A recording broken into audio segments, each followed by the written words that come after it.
was the largest art theft in U.S. history, and it took just 81 minutes. Shocking unsolved crime number 11 happened at the Isabella Stewart Gardner Museum.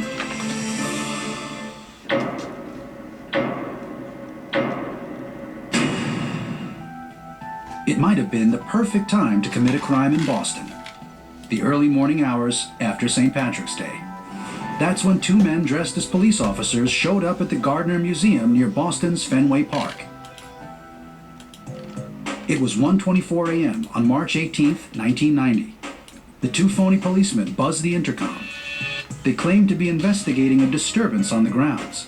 The guards took the bait and let them in.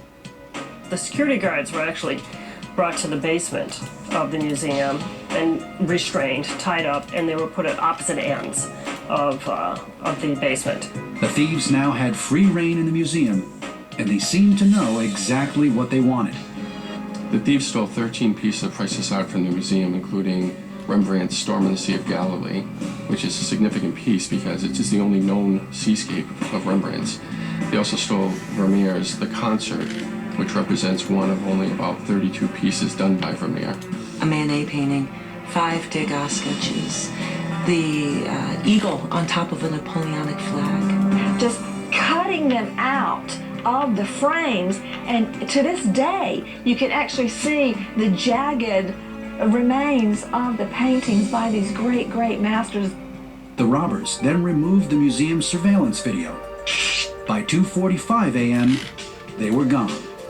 All told, the thieves got away with 13 masterpieces worth an estimated $100 million at the time. The art theft here at the Gardner Museum in 1990 represents the largest art theft in American history. Values have been assessed ranging from $200 million to $500 million and more. The descriptions of the suspects didn't help much. In police reports, the guards said the men were two 30-ish white guys with mustaches that may have been fake.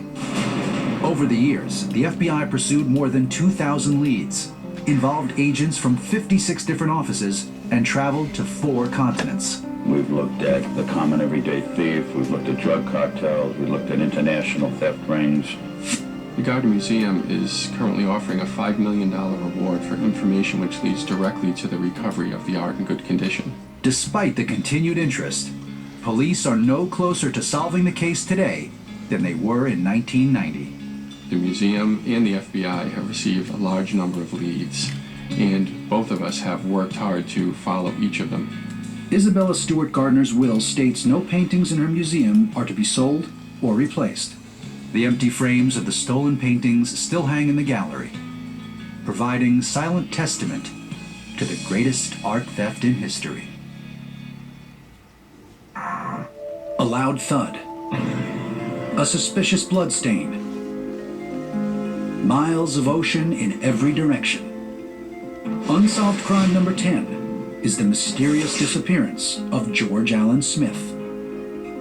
My son boarded a Royal Caribbean ship for his honeymoon and he never got off.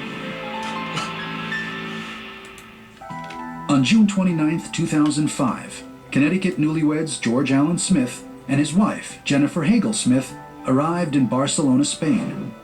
That night, they set sail on an 11-day Mediterranean honeymoon cruise.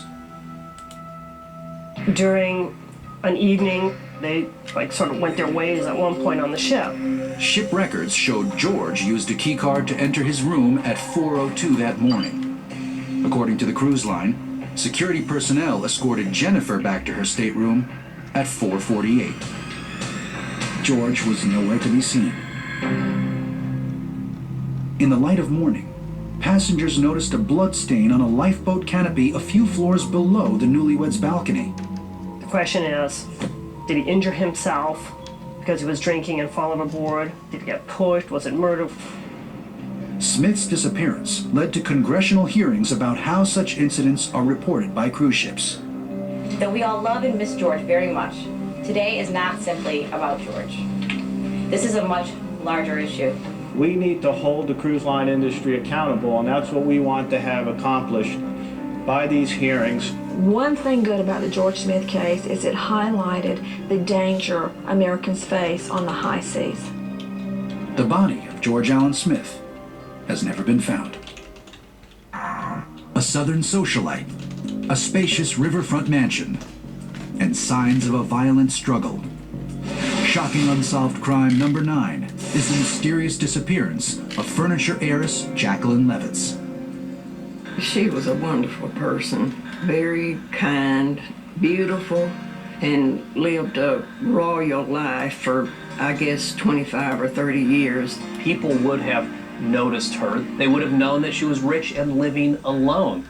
In the late afternoon of November 18, 1995, 62-year-old Jacqueline picked up wallpaper samples for her new home. Her family and friends never saw her again. She would call every day, and the weekend that she went missing, she didn't call. A brother-in-law decided to go to the house and check on her. The Jaguar was parked in the driveway. The front door was open. He went inside and saw what looked like signs of a struggle. And Jacqueline Levitz was gone. He called the police, and we just knew that something was wrong. Several broken fake fingernails littered the floor. A mattress in the bedroom was soaked with blood. Police were baffled.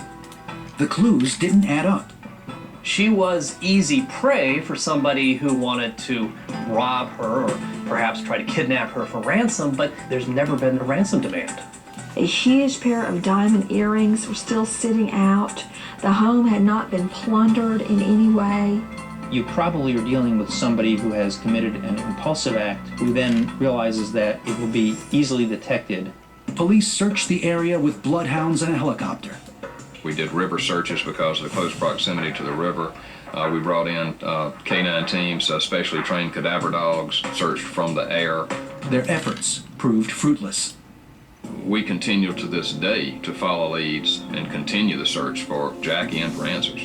We just never give up. We keep hoping and praying that someday we'll find out what happened to her. You never know when you're interviewing someone if little tidbits of information that they may think is completely insignificant may be vital to the investigation. In February 2001, 5 years after her disappearance, Jacqueline Levitz was declared legally dead.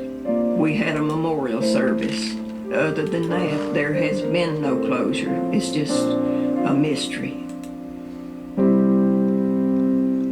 When 20 Most Shocking Unsolved Crimes continues, a holiday ends in horror. When a child goes missing, the very first suspects are always the parents.